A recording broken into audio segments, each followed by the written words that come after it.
Side खबरों के लिए सब्सक्राइब करें फ्लेम मीडिया और उसके बाद बेल आइकन को प्रेस करें ताकि सबसे पहले आपको मिले एक्सक्लूसिव खबरें।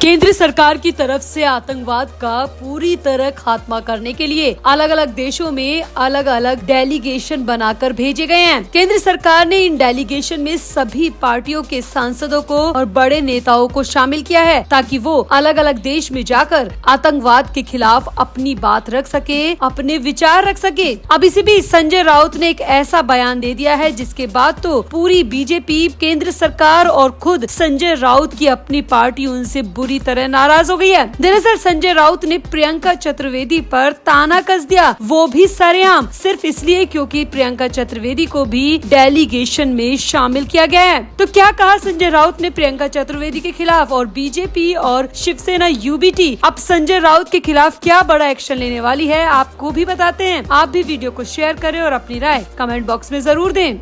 आतंकवाद केवल भारत से संबंधित नहीं है, बल्कि ये पूरी मानवता को प्रभावित करता है। ये केवल भारत पर हमला नहीं है, बल्कि ये पूरी मानवता पर, पूरी दुनिया पर हमला है, क्योंकि इस हमले में बहुत सारे निर्दोष लोगों ने अब तक अपनी जान गंवाई है। इसी बात को समझाने के लिए केंद्र सरकार की तरफ से अलग अलग देशों में भारत के 59 प्रतिनिधियों को डेलीगेशन बनाकर भेजा गया है। ये डेलीगेशन अलग अलग देशों में जाएंगे और वहाँ पर अपनी बात रखेंगे और आतंकवाद के खिलाफ एकजुट होने की अपील करेंगे। यहाँ आपको बता दें, केंद्र सरकार की तरफ से ये डेलीगेशन सर्वदलीय पार्टी के बनाए गए हैं, यानी सभी दलों के, सभी पार्टियों के लोग इसमें शामिल किए गए हैं। इसमें 7 अलग अलग ग्रुप बनाए गए हैं। इन ग्रुप में एक सांसद को लीडर बनाया गया है और कई अलग अलग पार्टी के सांसदों को उनके साथ भेजा गया है ताकि वो Saudi Arab, Kuwait, Bahrain, Algeria, UK, France, Germany, EU, Italy, Denmark जैसे देशों में जाकर अपनी बात रख सके। इसके अलावा Indonesia, Malaysia, south Korea, Japan, Singapore और संयुक्त अरब अमीरात, लाइबेरिया, कांगो, सिएरा लियोन के साथ ही USA, पनामा, गुयाना, ब्राजील और कोलंबिया में भी जाएंगे। इसके अलावा ये delegation Spain, Greece, Slovenia, Latvia, रूस के अलावा मिस्र, कतर, इथोपिया और दक्षिणी अफ्रीका में भी जाएंगे और यहाँ पर अपनी बात रखेंगे और आतंकवाद के खिलाफ एकजुट होने की अपील करेंगे। अब इन्हीं डेलीगेशन में प्रियंका चतुर्वेदी को भी शामिल किया गया है। जी हाँ, प्रियंका चतुर्वेदी जो कि शिवसेना यूबीटी की सांसद हैं, उद्धव ठाकरे की पार्टी की सांसद है। प्रियंका चतुर्वेदी बीजेपी सांसद रविशंकर प्रसाद की लीडरशिप में यूके, फ्रांस, जनवरी, EU, इटली और डेनमार्क में जाएंगी और इन्हें ग्रुप 2 में रखा गया है ताकि ये इन देशों में जाकर आतंकवाद के खिलाफ अपनी बात रखे। अब प्रियंका चतुर्वेदी के लिए ये वाकई में बड़ी अपॉर्चुनिटी है और प्रियंका चतुर्वेदी ने एक्स सोशल मीडिया साइट के जरिए इसके लिए अपना आभार भी जताया था कि उन्हें इस डेलीगेशन में शामिल किया है। लेकिन लगता है कि उन्हें इस डेलीगेशन में शामिल करना संजय राउत को, उनकी अपनी पार्टी के सांसद संजय राउत को रास नहीं आ रहा है। इसीलिए संजय राउत ने प्रियंका चतुर्वेदी पर ताना कसा है और उस ताने को कसने के बाद बीजेपी और उनकी अपनी पार्टी यूबीटी ने संजय राउत पर बुरा हमला बोल दिया है। संजय राउत ताना कसकर खुद बुरी तरह फंस चुके हैं। दरअसल डेलीगेशन में प्रियंका चतुर्वेदी को चुने जाने से संजय राउत नाराज है। संजय राउत ने नाम लिए बगैर प्रियंका चतुर्वेदी पर निशाना साधा। संजय राउत ने एक्स सोशल मीडिया साइट पर पोस्ट किया कि इंसान और पतंग ज्यादा हवा में उड़े तो समझ लेना कि वो कटने वाला है। यहाँ पर माना जा रहा है कि संजय राउत का ये निशाना प्रियंका चतुर्वेदी के खिलाफ है, क्योंकि प्रियंका चतुर्वेदी को बीजेपी के वरिष्ठ नेता रविशंकर प्रसाद की अगुवाई वाले डेलीगेशन में शामिल किया गया है। डेलीगेशन का हिस्सा बनने पर प्रियंका चतुर्वेदी ने प्रतिक्रिया देते हुए पोस्ट किया था कि ऑपरेशन सिंदूर का हिस्सा बनने और रविशंकर प्रसाद के नेतृत्व में पश्चिमी यूरोप की यात्रा पर जाने वाले सर्वदलीय प्रतिनिधि मंडल में शामिल होकर मैं गौरवान्वित महसूस कर रही हूँ। सामने आया है कि संजय राउत इसी बात को लेकर बेहद खफा थे, इसीलिए संजय राउत ने सोशल मीडिया साइट पर ये पोस्ट किया और प्रियंका चतुर्वेदी का नाम लिए बगैर कहा कि इंसान और पतंग ज्यादा हवा में उड़े तो समझ लेना कि वो कटने वाला है। अब सामने आया है कि संजय राउत की इस पोस्ट के बाद शिवसेना यूबीटी उन पर बुरी तरह नाराज है। पार्टी की तरफ से उन्हें नोटिस भी जारी किया गया है और इस मामले में कुछ भी नहीं कहने की बात भी कही गई है, यानी कि पार्टी की तरफ से अब संजय राउत पर दबाव दबाव बनाया गया है कि इस डेलीगेशन को लेकर और ऑपरेशन सिंदूर को लेकर संजय राउत किसी भी तरह का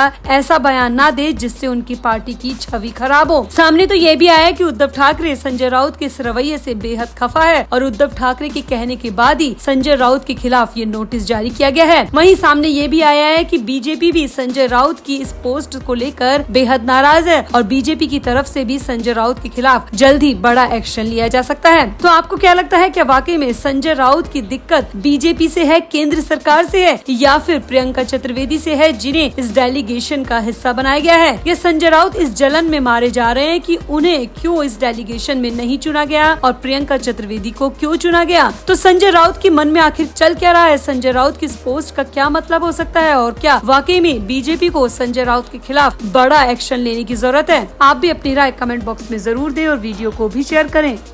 तो हैरानी सबको उस वक्त हुई जब महाराष्ट्र के उप मुख्यमंत्री अजित पवार ने अपने चाचा शरद पवार की खूब प्रशंसा की और ये प्रशंसा अजित पवार ने भारी भीड़ के सामने की। अजित पवार ने अपने पूरे भाषण में कई बार चाचा शरद पवार का नाम लिया और देवेंद्र फडणवीस और एकनाथ शिंदे के बारे में कुछ भी नहीं कहा। यानी कि महाराष्ट्र सरकार में रहते हुए अजित पवार सिर्फ शरद पवार की तारीफों के पुल बांधते रहे, लेकिन सीएम और डिप्टी सीएम के बारे में उनके मुंह से एक शब्द भी नहीं निकला। दरअसल अजित पवार एक सभा में महिलाओं के आरक्षण विधेयक को लेकर बात कर रहे थे और इसी दौरान उन्होंने कहा कि उनके चाचा शरद पवार ने महिलाओं के आरक्षण विधेयक को पारित कराने में महत्वपूर्ण भूमिका निभाई है। अब कोई भी विधेयक को पारित करने के लिए सरकार की अहम भूमिका होती है, मुख्यमंत्री और उप मुख्यमंत्री की बहुत अहम भूमिका होती है, लेकिन अजित पवार ने यहाँ पर एक बार भी महिलाओं के आरक्षण विधेयक को लेकर ना तो देवेंद्र फडणवीस का नाम लिया और न ही एकनाथ शिंदे का। यहाँ पर अजित पवार सिर्फ और सिर्फ शरद पवार की तारीफों के पुल बांधते रहे। अजित पवार ने यहाँ पर बताया कि इस विधेयक के स्थानीय निकायों में महिलाओं को 33% आरक्षण दिया गया है और उस समय शरद पवार खुद मुख्यमंत्री थे और शरद पवार ने इस पूरे विधेयक को लेकर बहुत बड़ी भूमिका निभाई थी और अब इसी विधेयक को इस सरकार में भी लागू किया जाएगा